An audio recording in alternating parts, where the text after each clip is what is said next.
아멘. 할렐루야. 큰 은혜 받으시기 바랍니다. 한 번 더 인사합니다. 큰 은혜 받으시기 바랍니다.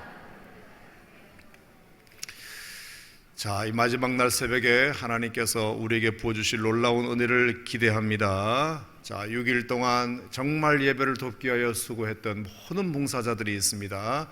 우리 뜨거운 박수로 한 번 더 격려하겠습니다. 축복하겠습니다.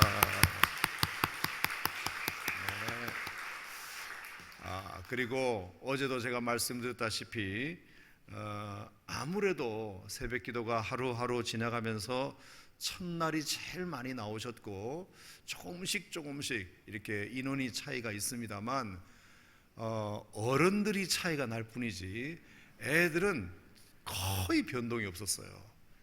저는 절대 장학금 때문이라고 생각하지 않습니다.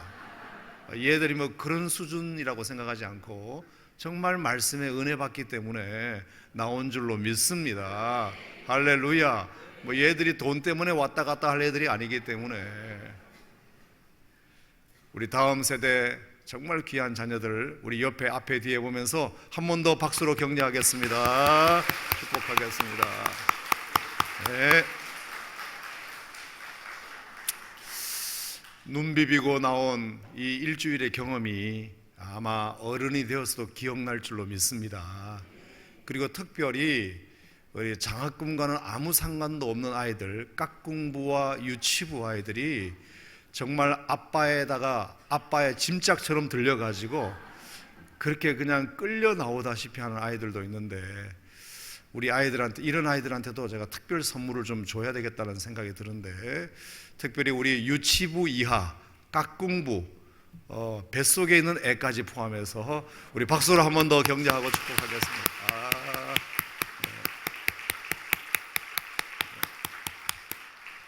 네.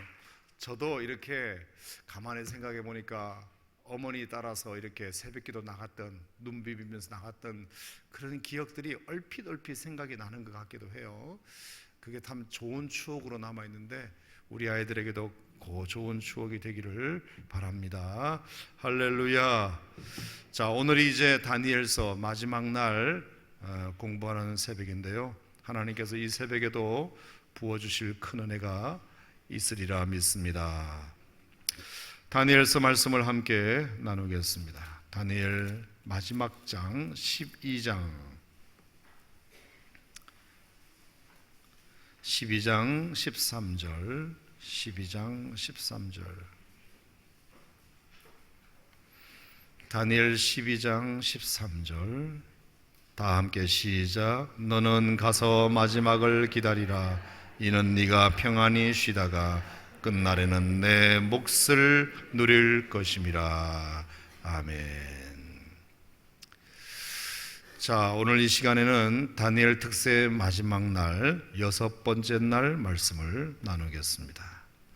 자, 오늘 본문은 다니엘 7장부터 12장까지 7, 8, 9, 10, 11, 12 모두 6장을 공부하겠습니다. 자, 6장 왜 함께 이 6장을 공부해야 하느냐 하면 이게 이제 소위 묵시문학이라 그래가지고 구약의 계시록과 같은 부분이기 때문에 한 통으로 보는 것이 좋으리라 생각이 듭니다만 걱정이 없습니다. 왜냐하면 그동안 다니엘서 한 장 한 장을 보는 것만 해도 우리가 30분, 40분 최소한 그렇게 설교를 해왔는데 6장을 한 번에 보려면 적어도 3, 68, 1시간 하고 거의 2시간 가까이 말씀을 봐야 되기 때문에 이게 사실은 힘든 부분입니다. 그리고 사건 중심의 스토리가 아니라 예언 중심의 이야기이기 때문에 굉장히 까다로운 본문 중에 하나입니다. 하지만 그래도 여러분이 저를 믿고 오늘 이 시간 한 30분 정도 잘 따라오신다면 하나님께서 정말 우리가 다니엘 7장부터 12장까지 설교 시간에도 잘 들을 수 없었던 놀라운 비밀이 오늘 이 새벽에 풀리게 될 줄 믿습니다. 자, 제목을 한번 따라하겠습니다. 꿈을 보자. 꿈을 보자. 자, 꿈을 꾸자가 아니라 꿈을 보자라고 제목을 정한 이유는 진정한 신앙인이라면 내 꿈을 꾸는 사람이 아니라 하나님의 꿈을 보는 사람이어야 한다는 점에서입니다. 그래서인지 다니엘 7장부터 여러분 12장까지 보시면 제일 많이 나오는 동사 중에 하나가 내가 본즉, 내가 본즉, 내가 보았다, 내가 보았다, 이런 구절이 7장, 8장, 9장, 10장 계속해서 등장하고 있습니다. 그만큼 다니엘은 이 마지막 시대에 하나님의 꿈을 보는 그런 사람이었다는 것을 우리가 알 수 있습니다. 자, 그러면 다니엘이 도대체 하나님의 무엇을 보았는지 그 내용을 함께 좀 나누도록 하겠습니다. 자, 7장으로 가보겠습니다. 제가 성경 구절을 읽으라 그러면 좀 같이 크게 읽으시고, 또 성경을 봅시다 하면 좀 보시고, 자, 오늘 좀 마지막 날 허리띠 풀고 좀 집중적으로 말씀을 보셨으면 좋겠습니다. 자, 먼저 7장 1절 시작. 바벨론 벨사살 왕 원년에 다니엘이 그의 침상에서 꿈을 꾸며 머릿속으로 환상을 받고 그 꿈을 기록하며 그 일의 대략을 진술하니라. 자, 여기 벨사살 왕 원년, 벨사살이 왕이 된 첫 해에 다니엘이 꿈을 꾸었다라고 되어 있습니다. 자, 벨사살은 누구죠? 우리가 5장에서 배웠듯이 바벨론 나라의 마지막 왕입니다. 자기 나라를 망하게 하고 자기를 포로로 잡아온 바벨론이란 나라의 마지막 왕이 왕으로 등극하자마자 꾼 꿈이라는 것입니다. 물론 이 벨사살 왕은 자기가 바벨론의 마지막 왕이 될 거라는 생각을 전혀 하지 못했겠지요. 하지만 다니엘은 이를 어느 정도는 알고 있었습니다. 그 사람이 꼭 마지막이 될 거라는 것은 아니었지만 바벨론 나라가 언젠가는 망할 거라는 사실은 분명히 알고 있었습니다. 어디서 알고 있었나요? 느부갓네살 왕이 다니엘서 2장에서 꾼 그 꿈 때문입니다. 자, 거기에 신상이 나타났다 그랬죠. 그래서 머리는 금이고 뭐 또 가슴은 은이고 배는 노시고 또 쇠고 흙이고 이렇게 해서 몸의 각 부분이 금으로 은으로 그리고 노스로 쇠로 흙으로 되어 있다는 것을 보면서 하나님께서 느부갓네살 왕의 꿈의 내용은 결국에 금나라는 은나라에게 망하고 은나라는 논나라에게 망하고 논나라는 쇠나라에게 망하고 흙나라에게 망한다. 그러니까 이 금나라는 결국 느부갓네살 왕이 다스리는 바벨론이란 나라인데, 이 바벨론이란 나라가 금 같은 나라이긴 하지만 결국은 그보다 못한 나라에게 망할 것입니다라고 다니엘이 해석해 준 적이 있습니다. 그러니까 다니엘의 마음속에는 바벨론이란 나라가 결국은 망하게 될 거라는 것을 이미 알고 있었습니다. 그 어떤 나라도 영원하지 아니하고 하나님의 나라만 영원하다는 사실을 바벨론은 이미 이 다니엘은 이미 믿고 있었습니다. 그런데 그 뜻을 다니엘은 7장에서 다시 보게 된 것입니다. 자, 7장 2절 보면 다니엘이 진술하여 이르되 내가 밤에 환상을 보았는데 하늘에 내 바람이 큰 바다로 몰려 불더니 3절에 큰 짐승 넷이 바다에서 나왔는데 모양이 달랐다. 여러분, 계시록이나 다니엘의 바다가 나오면 우리는 바다가 낭만적인 곳, 강릉 경포대 서해 낙조 생각하면 낭만적인 곳이라고 생각하지만 성경에서 바다는 낭만적이라는 것이보다 이상한 물건이 나오는 그런 좀 세상과 같은 그런 곳으로 더 의미가 짙습니다. 자, 바다에서 큰 짐승 넷이 나왔는데 어떤 짐승이 나왔는지 봅시다. 4절에 보니까 첫째는 사자와 같고, 5절에 보니까 둘째는 곰과 같고, 6절에 보니까 내가 본즉 다른 짐승 곧 표범과 같고, 7절에 보니까 네 번째 짐승은 무섭고 놀라우며 강하고, 그러면서 10뿔이 있는 짐승이라고 되어 있습니다.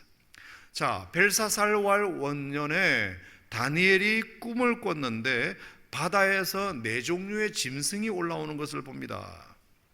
첫 번째가 뭐라고요? 사자 같은 것, 두 번째가 곰 같은 것, 세 번째가 표범 같은 것, 네 번째가 10뿔 달린 짐승이 올라오더라. 이걸 보면서 다니엘은 이제 느부갓네살의 꿈을 통해서 다니엘서 2장에 주었던 그 꿈이 이제 비로소 성취될 때가 되었다는 사실을 다니엘이 알게 됩니다. 나중에 다시 설명을 드리겠지만 여기서 말하는 사자라고 하는 것은 바벨론을 의미하고, 곰은 바사제국, 메데 바사제국을 의미하고, 표범은 헬라 제국을 의미하고, 10뿔 짐승은 로마 제국을 의미하게 됩니다. 원래 역사의 순서가 그렇게 되었거든요. 바벨론이 망하면 메데 바사가 망하고, 메데 바사가 페르시아 제국인데 페르시아 제국은 헬라의 알렉산더에게 망하고, 결국에 이 헬라 제국도 로마에게 망하지 않습니까? 자, 그러니까 이제 느부갓네살 왕이 꾼 그 꿈이 이제 드디어 현실화되기 시작했구나 하는 것을 다니엘 7장을 통해서 한 번 더 확인하게 된 것입니다. 그러다가 8장으로 갑니다. 8장. 자, 7장은 이제 끝났고 8장 1절 시작. 나 다니엘에게 처음에 나타난 환상 후 벨사살 왕 제3년에 다시 한 환상이 나타나니라. 7장은 벨사살 왕 원년에 꾼 꿈이고 3년 만에 한 번 더 꿈을 꿉니다. 똑같은 꿈을 꿉니다. 자, 이번에는 무슨 꿈이었느냐? 3절 시작. 내가 눈을 들어 본즉 강가에 2뿔 가진 수장이 섰는데 그 2뿔이 다 길었으며 그중 한 뿔은 다른 뿔보다 길었고 그 긴 것은 나중에 난 것이더라. 자, 뿔을 가진 숫양 한 마리가 섰습니다. 뿔이 2개가 있는데 하나는 짧고 하나는 길다. 긴 것이 좀 더 뒤에 나온 뿔이다. 이것이 이제 나중에는 천사가 어떻게 해석해 주느냐면 이게 메데바사입니다. 메데바사. 바벨론을 먹었던 다리오가 메데 장군으로 바벨론을 침공했잖아요. 벨사살 왕 때 1000명을 모아놓고 잔치를 벌일 때 침공을 했잖아요. 그 메데 나라고, 이 메데 나라는 그 뒤에 나오는 바사, 영어로 페르시아 제국에 먹히게 됩니다. 그래서 페르시아가 뿔이 더 길다는 뜻입니다. 정확하게 역사적 배경을 통해서 다니엘의 환상을 통해서 지금 이 사실을 역사적으로 되어질 일을 보여주고 있는 것입니다. 자, 5절 말씀을 또 보겠습니다. 5절 시작. 내가 생각할 때에 한 수렴소가 서쪽에서부터 와서 온 지면에 두루 다니되 땅에 닿지 아니하며 그 염소의 두 눈 사이에는 현저한 뿔이 있더라. 자, 이게 보니까 또 숫염소라고 하는 것이 나옵니다. 숫염소. 자, 처음에는 뭐가 나왔다고요? 숫양이 나왔는데 이제는 숫염소가 나왔다. 그 숫염소에는 현저한 뿔이 있더라. 이 현저한 뿔이 양에게로 나아가되 분노한 힘으로 그것에 달려갔다라고 6절에 되어 있습니다. 양에게로, 숫양에게로 다가가서 숫염소가 숫양을 공격한 것입니다. 이 숫염소가 뭐냐? 이게 알렉산더, 헬라의 알렉산더 장군을 의미합니다. 자, 7절 말씀 계속 보겠습니다. 시작. 내가 본즉 그것이 숫양에게로 가까이 나아가서는 더욱 성내어 그 숫양을 쳐서 그 2뿔을 꺾으나 숫양에게는 그것을 대적할 힘이 없으므로 그것이 숫양을 땅에 엎드러뜨리고 짓밟았으나 숫양을 그 손에서 벗어나게 할 자가 없었다. 아무리 강력한 페르시아 제국이었다 하더라도 알렉산더의 헬라 제국에 꼼짝도 못하는 모습을 다니엘의 환상을 통해서 보여주게 됩니다. 하지만 그 나라도 영원하지 않습니다. 8절 시작. 숫염소가 무슨 제국이라 그랬죠? 헬라 제국이라 그랬습니다. 알렉산더 스스로 심히 강대하여 가더니 강성할 때에 그 큰 뿔도 어떻게 되었다? 꺾였다. 헬라 제국도 결국은 꺾였다. 이 헬라 제국이 꺾였다는 것은 뭐예요? 헬라의 알렉산더가 죽어버렸다. 여러분, 우리 학생들은 세계사에서 배웠을 것입니다. 알렉산더가 결국에 인더스강인가 겐지스강인가 갔다가 오다가 33살의 젊은 나이에 그 큰 제국을 다 정복해놓고 갑자기 전염병으로 죽습니다. 갑자기 죽어요. 이 사실이 다니엘서 8장에 예언되어 있다는 사실이 놀랍지 않습니까, 여러분? 어떻게 이렇게 세계사의 흐름이 성경에 예언되어 있다는 것이 놀랍지 않습니까? 아직도 여러분 잠결이라 잘 모르시겠습니다만 조금 더 깨워보겠습니다. 자, 그 대신에 현저한 뿔 몇 개가? 4개가 하늘 사방을 향하여 났더라. 자, 그래서 그 큰 뿔이 꺾이고 뿔 4개가 났더라. 자, 이게 무슨 얘기냐면 알렉산더가 갑자기 죽게 되어자 후임자를 결정하지 않고 죽게 되었습니다. 후임자, 갑자기 자기가 33살밖에 안 되기 때문에 후임자를 결정하지 못하고 갑자기 전염병으로 죽게 되자 이 거대한 헬라 나라가 4나라로 쪼개집니다. 4나라로 쪼개져요. 첫 번째 나라가 카산드로스가 정복한 그리스와 마게도냐, 두 번째 나라가 리시마쿠스에 의한 소아시아, 세 번째가 프톨레미에 의한 애굽, 그리고 네 번째가 셀류쿠스에 의한 이스라엘과 시리아로 4나라로 알렉산더가 정복해 놓은 그 나라가 4나라로 쪼개진다는 사실이 하늘 사방을 향하여 뿔 4이 났다는 의미입니다. 목사님, 너무 성경을 그렇게 끼워 맞추는 것 아닙니까? 끼워 맞추는 것이 아니라는 것을 제가 금방 보여드리도록 하겠습니다. 자, 계속해서 보겠습니다. 자, 그러다가 23절, 자, 23절 보겠습니다. 23절 시작. 이 4나라 마지막 때에, 자, 이 4나라 마지막이라고 하는 것은 아까 말씀드린 대로 그리스, 소아시아, 애굽, 이스라엘을 말하는 겁니다. 이 4나라 마지막 때에 반역자들이 가득할 즈음에 한 왕이 일어나리라. 이 헬라 나라의 마지막 때에 가서 한 왕이 일어나리라. 이 왕이 누구냐면 셀류쿠스 왕조의 안티오쿠스라는 왕이 들었어야 되는데 1세, 2세, 3세, 4세로 들었습니다. 그때 안티오쿠스 4세가 소위 안티오쿠스 에피파네스라는 왕입니다. 이 안티오쿠스 에피파네스라는 왕, 한 왕이 일어나리니. 자, 그 왕은 어떤 왕인지 한번 보겠습니다. 얼굴이 뻔뻔하고 속인수가 능하고 권세가 강하고 자기 힘으로 말미암은 것이 아니며 장차 놀랍게 파괴 행위를 하고 자의로 행하여 형통하며 강한 자들과 거룩한 백성들을 멸절시키고 25절 꾀를 베풀고 속임수를 행하고 마음에 스스로 큰 채하고 평화로운 때에 많은 무리를 멸하고 스스로 서서 만왕의 왕을 대적했다. 아주 악독한 왕 하나가 들어서는데 안티오쿠스 에피파네스라는 왕입니다. 여러분, 이 왕은 실제로 역사 속에 존재하게 됩니다.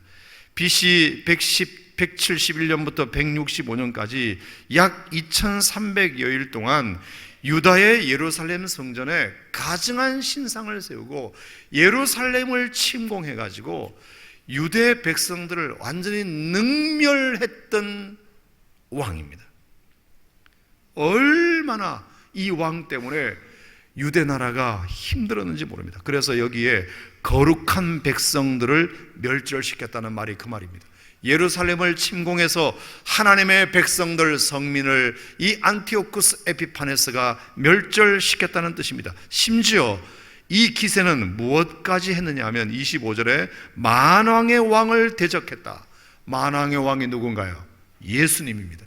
예수님의 세력도 대적했다. 그 정도로 의기양양한 교만한 사람이었다는 것입니다.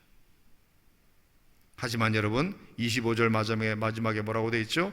그는 사람의 손으로 말미암아 깨질 수 있는 사람이 아닙니다. 그런데 뭐라고 되어 있나요? 사람의 손으로 말미암아 하지 아니하고 뭐하리라? 깨지리라. 결국 그 악독한 왕도 결국은 깨졌다. 저를 보지 말고 성경을 보세요. 결국에 이것도 깨졌다. 자, 지금 보세요. 거대한 바벨론 제국도 메대에게 망하고 그 메대는 페르시아에게 합병되고 페르시아는 헬라에게 망하고 헬라는 네 나라로 쪼개지더니 그 네 나라 중에서 가장 강성한 한 왕이 드러났는데 안티오쿠스 에피파네스, 셀류쿠스 왕조의 왕 중에 하나가 안티오쿠스 에피파네스였는데 아주 악독한 왕이었다. 그 악독한 왕이 하나님의 거룩한 백성들을 얼마나 괴롭혔는지 모른다. 하지만 어느 누구도 사람의 손으로는 그 세력을 막을 수 없었지만 하나님께서 결국 그 나라도 깨지게 만든 줄로 믿습니다. 이게 뭐냐 하면 그래서 안티오쿠스 에피파네스가 하도 이렇게 유대 백성들을 괴롭히니까 더 이상 괴롭힘을 당할 수가 없어서 일어나는 혁명이 그게 이제 마카비 혁명이죠. 마카비 혁명. 안티오쿠스 에피파네스의 그 악독을 견디지 못해서 결국에 우리가 이렇게 당할 수는 없다 싶어서 마카비 가문에서 독립전쟁이 일어난 것이 우리가 알고 있는 마카비 혁명입니다. 여러분, 다니엘 시대에 하나님께서 이렇게 앞으로 되어질 이스라엘 백성들의 운명과 그 중동 세계 역사의 운명이 한눈에 들여다보도록 이렇게 되어 있다는 것이 놀랍지 않습니까?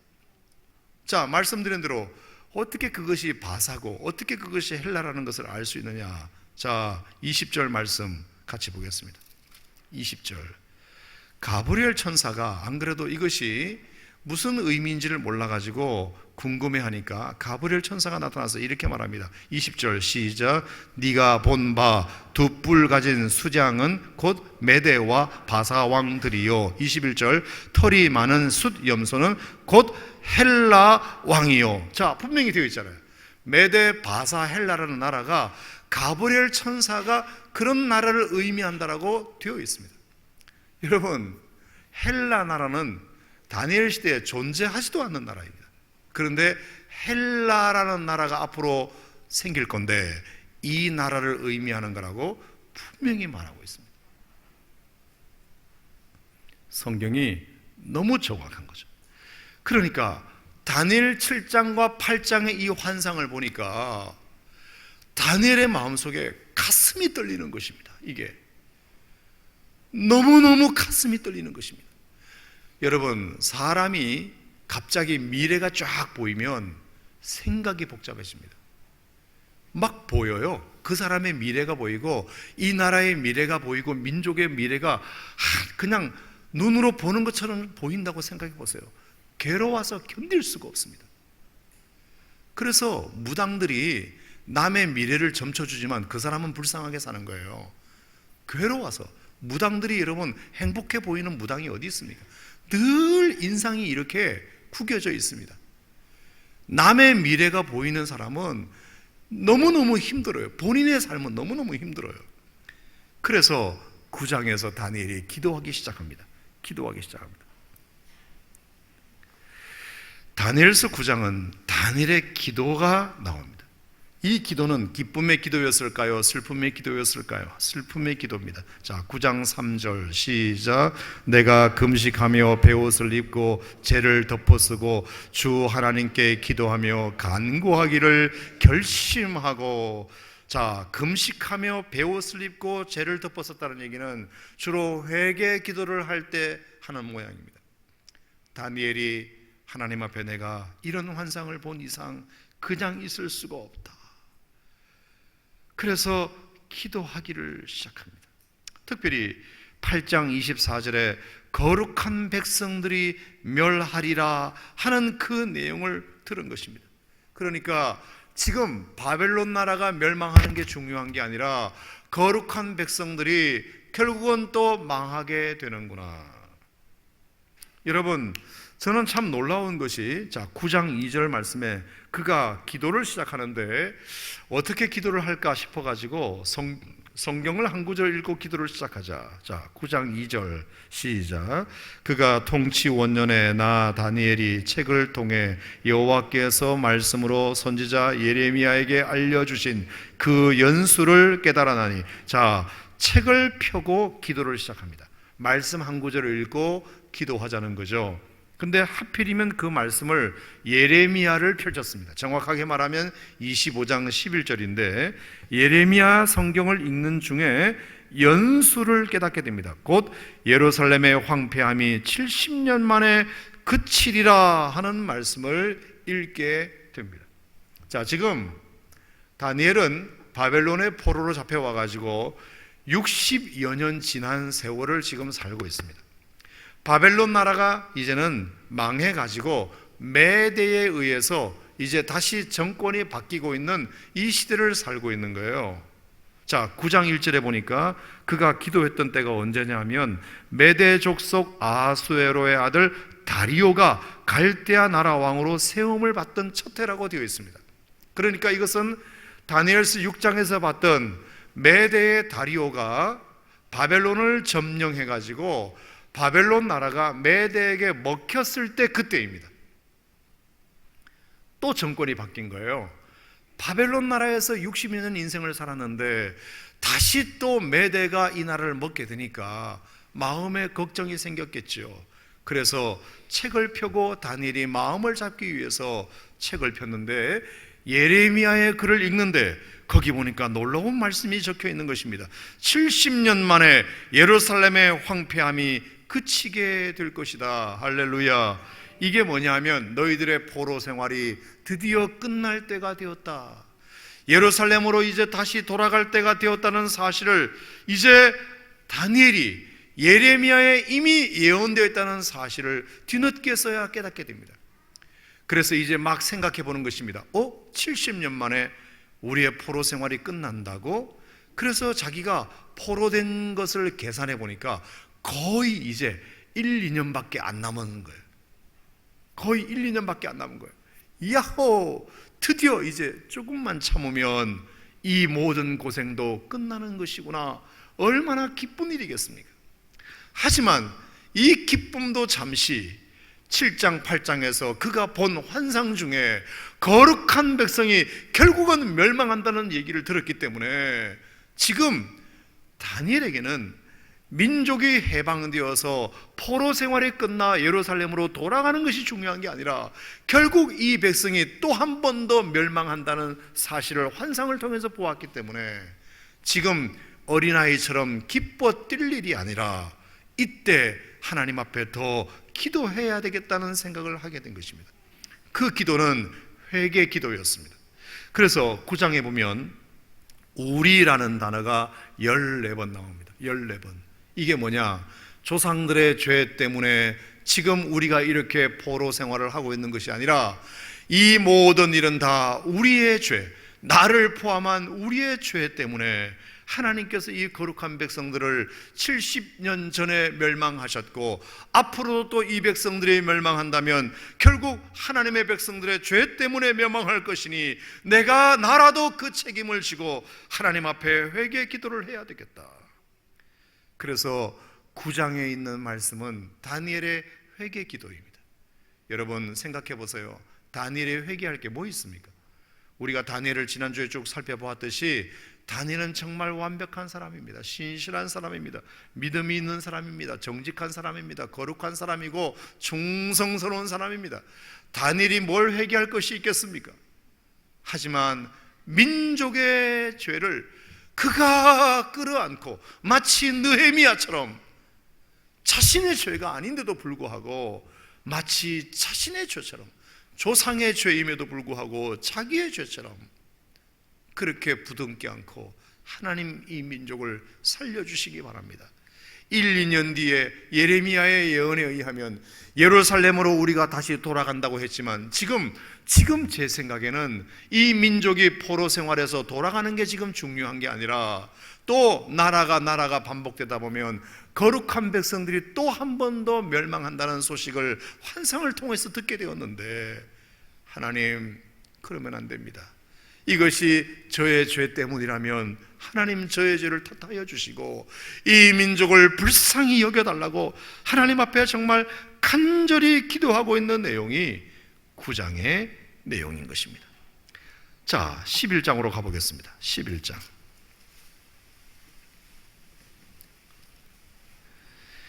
11장에 다니엘은 한 번 더 환상을 봅니다. 11장 시작. 내가 또 메대 사람 다리오 원년에 일어나 그를 도와서 그를 강하게 한 일이 있었느니라. 자, 여기도 보니까 다리오 왕 원년, 9장도 다리오 왕 원년, 11장도 다리오 왕 원년입니다. 그래서 9장에서 10장으로 가야 되는 것이 아니고 9장과 11장은 같이 봐야 됩니다. 같은 시기에 한 기도이기 때문입니다. 자, 11장 2절 보겠습니다. 이제 내가 참된 것을 너에게 보이리라. 보라, 바사에서 또 새 왕들이 일어날 것이요 그 후에 넷째는 그들보다 심히 부요할 것이며 그가 그 부요함으로 강해진 후에는 모든 사람을 충동하여 헬라 왕국을 치게 될 것이다. 자, 바사 나라 뒤에 헬라 왕국이 나오는 것에 대해서는 이미 이제 우리가 공부를 하였습니다. 자, 바사에서 네 왕이 일어납니다. 세 번째, 네 번째 왕이 일어난다고 되어 있습니다. 자, 이 왕이 고레스와 캄비세스와 다리우스와 크세르크세스라는 왕입니다. 자, 이 페르시아의 네 왕이 일어나는데 이 네 왕의 마지막 네 번째가 헬라 왕국을 치게 될 것이다. 하지만 그 헬라 왕국을 치게 되지만 결국 헬라 왕국에 먹히게 됩니다. 그래서 3절 시작. 장차 한 능력 있는 왕이 일어나서 큰 권세로 다스리며 자기 마음대로 행하리라. 이게 바로 헬라의 알렉산더 왕을 의미합니다. 자, 지금 계속해서 다니엘은 환상을 통해서 앞으로 일어날 제국의 흥망성쇠에 대하여 다니엘은 계속해서 그것을 보게 됩니다. 계속해서 보게 됩니다. 자, 4절 보겠습니다. 4절 시작. 그러나 그가 강성할 때에 그의 나라가 갈라져서 천하 사방에 나누일 것이다. 자, 아까 설명드렸습니다. 그의 나라가 다시 갈라지게 될 것이다. 이게 뭐죠? 알렉산더가 갑자기 죽어가지고 내 나라로 쪼개질 것이라는 것을 여기에 말하고 있습니다. 자, 그러니까 이 모든 일들이 계속해서 반복되어진다는 사실을 다니엘의 환상을 통해서 보여주고 있습니다. 자, 그 네 나라 중에서 가장 강력했던 왕이 남방의 왕과 북방의 왕이라고 11장에 되어 있습니다. 11장에 보면 5절에 보면 남방의 왕들은 강할 것이나 이렇게 되어 있습니다. 그 남방의 왕이 북방 왕과 싸우게 될 것이다. 이게 11장의 주된 내용인데, 남방 왕이라고 하는 것은 애굽의 프톨레미 왕조를 의미하고 북방 왕이라고 하는 것은 이스라엘과 시리아를 다스렸던 셀류쿠스 왕조를 의미합니다. 그래서 이 두 세력, 헬라 나라가 쪼개지면서 네 나라가 되었는데 그 네 나라 중에서도 애굽의 세력과 이스라엘과 시리아 지역의 셀류쿠스와 그리고 프톨레미 왕조가 치열한 각축전을 벌이게 될 것이다. 이것까지 자세하게 소개되어 있습니다.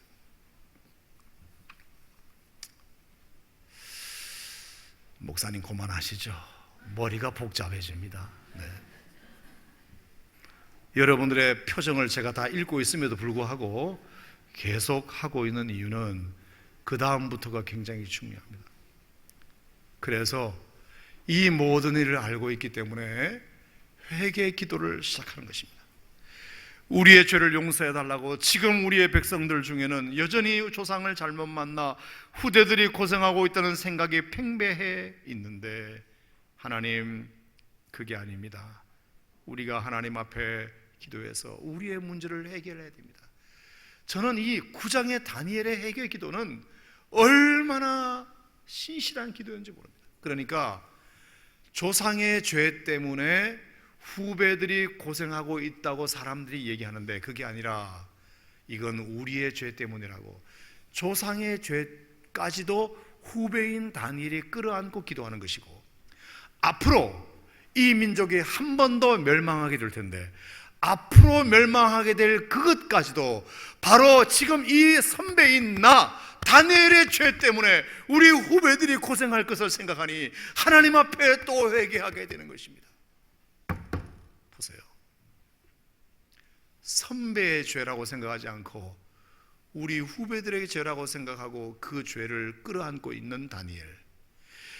후배들이 잘못해서, 지들이 잘못해서 멸망할 나라임에도 불구하고 선배인 내가 회개하지 않으면, 회개하지 않아서 우리 후배들이 고생할 걸 생각하니 내가 하나님 앞에 기도해야 되겠다는 생각을 한다는 것이 얼마나 위대한 다니엘의 고백인지 모릅니다. 세상에 이런 기도를 드리는 사람이 세상 천지에 어디 있나요? 아버지 때에 잘못한 것을 두고 아버지 잘못만 만났다고 생각하지 않고 내 죄 때문이라고 생각하고 기도하는 자식이 있다면 그 자식이 얼마나 훌륭한 자식이고, 내가 아버지로서 우리 자식들이 고생한다고 생각하고 아버지의 책임을 지고 회개한다는 아버지가 얼마나 위대한 아버지인가요? 여러분, 민족의 모든 죄악은 민족의 죄악이지만 바로 나의 죄이기도 합니다. 그래서 다니엘의 9장의 기도는 얼마나 하나님 앞에서 신실한 기도인지 모릅니다.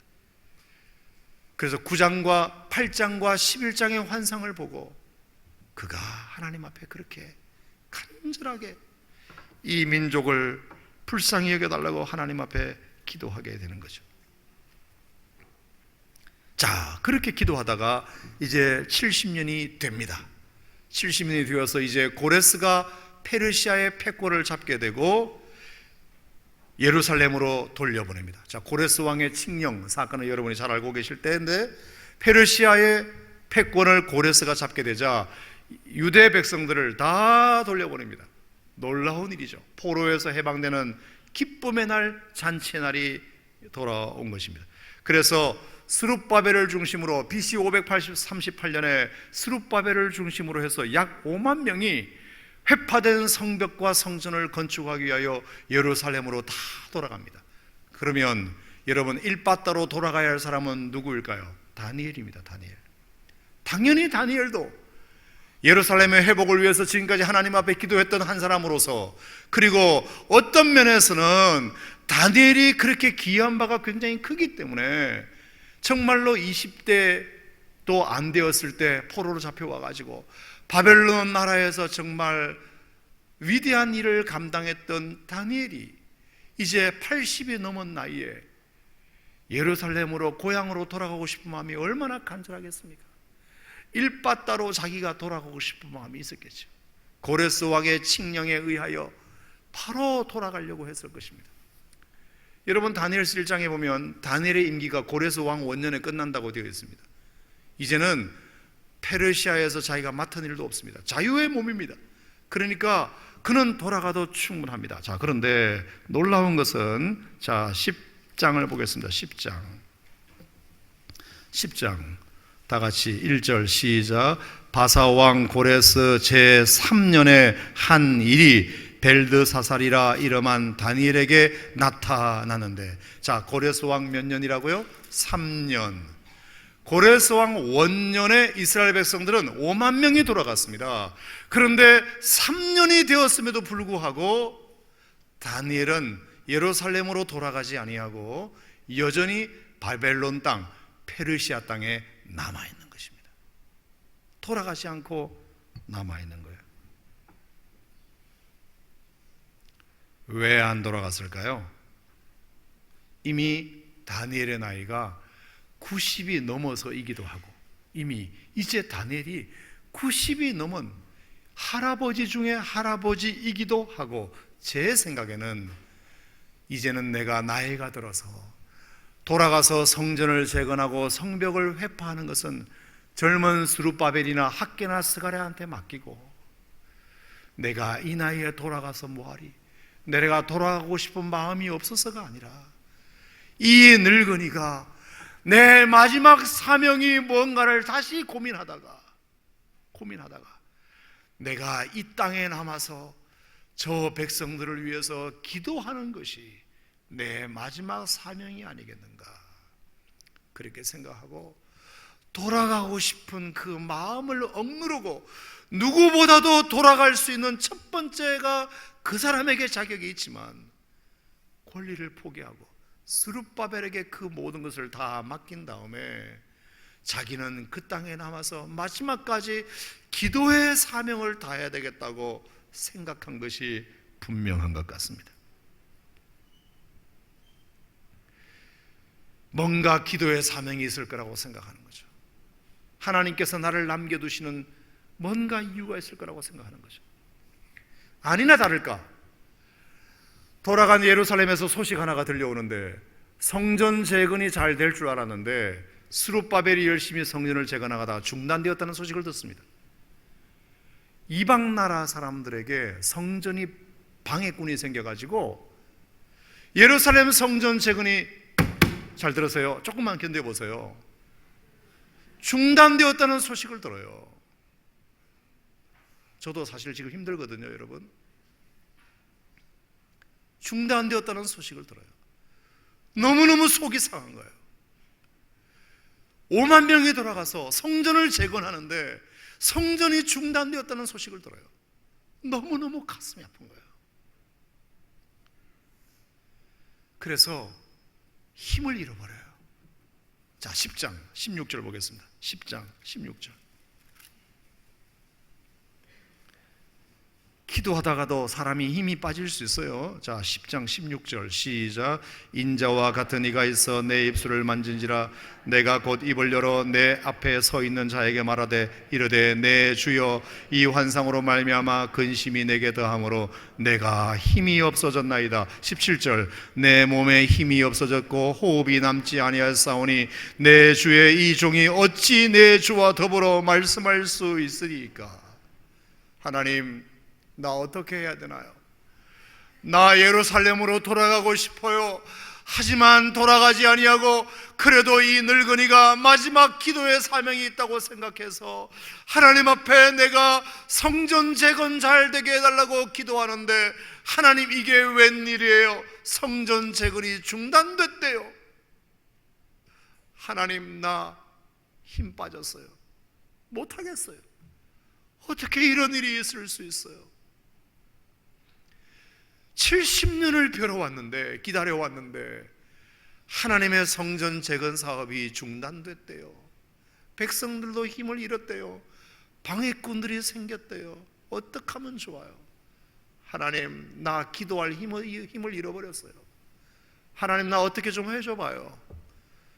이 늙은이가 90 넘은 할아버지가 마지막 기도의 사명을 다하려고 하는데 나 어떻게 하면 좋아요? 18절 말씀 같이 읽겠습니다. 시작. 또 사람의 모양 같은 것 하나가 나를 만지며 나를 강건하게 하여 이르되 크는 종을 받은 사람이여 두려워하지 말라. 평안하라. 강건하라. 강건하라. 그가 이같이 내게 말하매 내가 곧 힘이 나서 이르되 내 주께서 나를 강건하게 하셨사오니 말씀하옵소서. 할렐루야. 천사가 결국에 어루만지면서 다니엘아, 네 마음 내가 잘 안다. 하지만 생각해 보아라. 너는 하나님으로부터 은총을 크게 받은 사람이 아니더냐. 평안하라. 강건하라. 강건하라. 다시 힘을 내라. 그랬더니 또 눈물을 다시 닦으면서 알겠어요 하나님 하면서 다시 힘을 내요. 마지막 기도를 하나님 앞에 드리는데 놀라운 약속 하나를 받습니다. 자, 10장 21절 시작. 오직 내가 먼저 진리의 글에 기록된 것으로 너에게 보이리라. 나를 도와서 그들을 대항할 자는 너희의 군주 미가엘 뿐이니라. 할렐루야.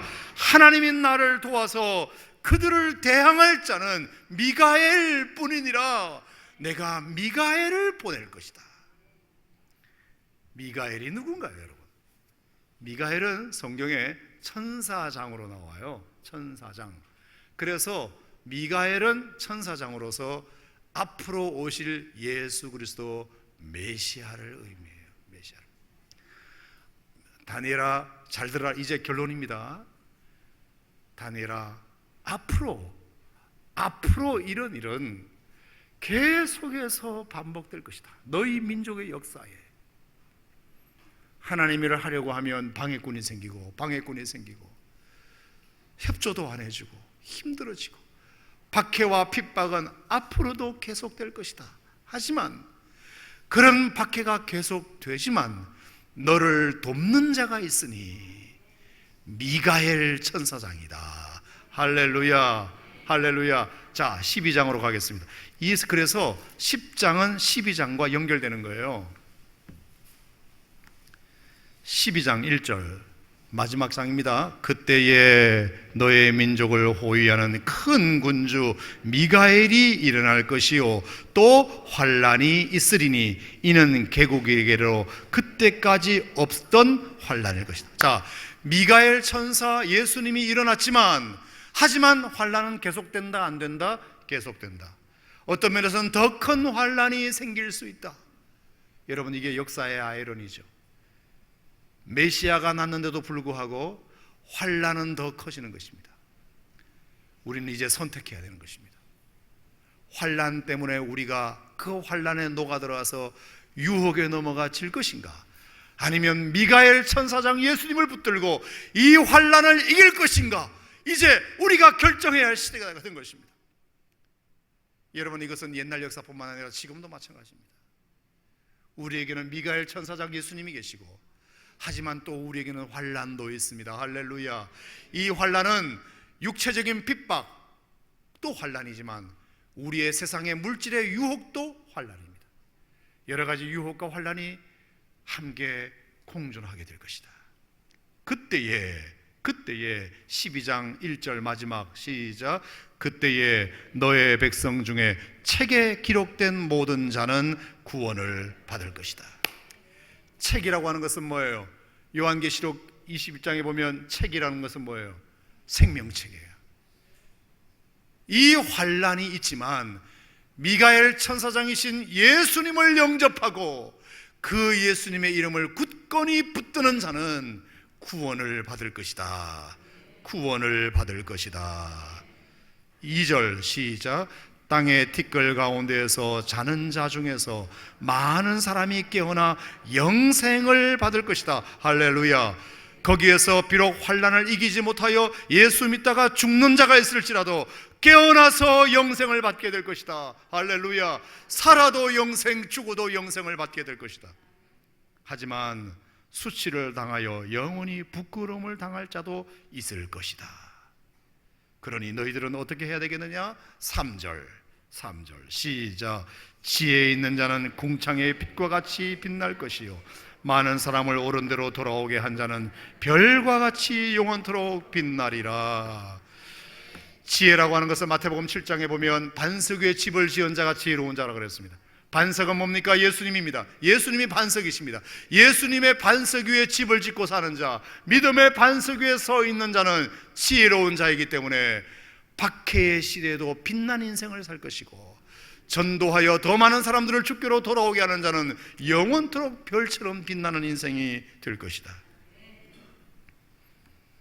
다니엘아, 4절 마지막까지 이 말을 간수하거라. 이 마지막까지 이 말을 붙들거라. 아멘. 마지막까지 붙들거라. 그 다음에 9절 함께 읽겠습니다. 시작. 그가 이르되 다니엘아 갈지어다. 이 말은 마지막까지 간수하거라. 따라합시다. 갈지어다. 갈지어다. 이게 말하면 Go your way. 너의 길을 가거라. 이제 역사는 결정되었다. 미가엘 천사장이 너를 도울 테니까 환난과 박해의 시대를 살고 있다 하더라도 Go your way. 너의 길을 가거라. 네가 가야 할 믿음의 길을 잘 걸어가거라. 이것밖에 없다. 아멘입니까? 아멘입니까? 13절. 너는 가서 마지막을 기다려라. 결국 이 땅의 마지막이 온다. 자, 이것은 느부갓네살 왕의 꿈을 통해서 내가 너에게 보여준 것이 아니야. 바벨론은 망한다. 메대는 망한다.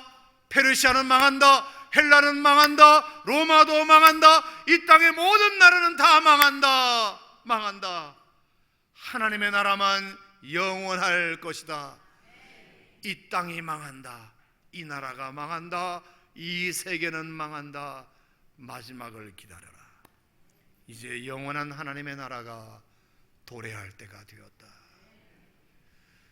그때까지 너는 너의 길을 가거라. 믿음의 길을 가거라. 끝날에는 뭐를 누린다고요? 너의 몫을 누리리라. 내 몫을 누리리라. 이게 몫이라고 하는 것이 뭐냐면 보상입니다. 보상. 하나님이 결국에 끝까지 믿음을 붙들고 산 자를 하나님이 보상해 주실 것이다. 끝.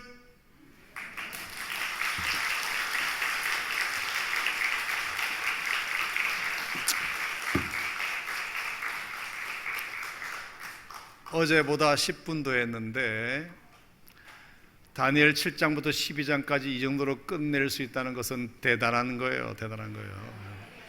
저는 이번에 다니엘서를 공부하면서 아쉬워요. 많이 아쉬운 게 다니엘서가 이렇게 좋은 책이었구나 하는 것을 저도 다시 깨달았고요.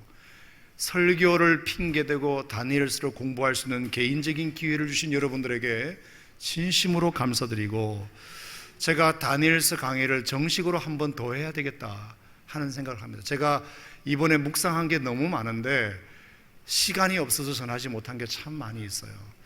기회가 되면 다니엘서를 개인적으로 좀 성경 공부반을 열든지 해서 70일에 한때 두때 반 이런 요한계시록과 관련된 부분도 많이 있기 때문에 그건 제가 다 설명을 못 드렸어요.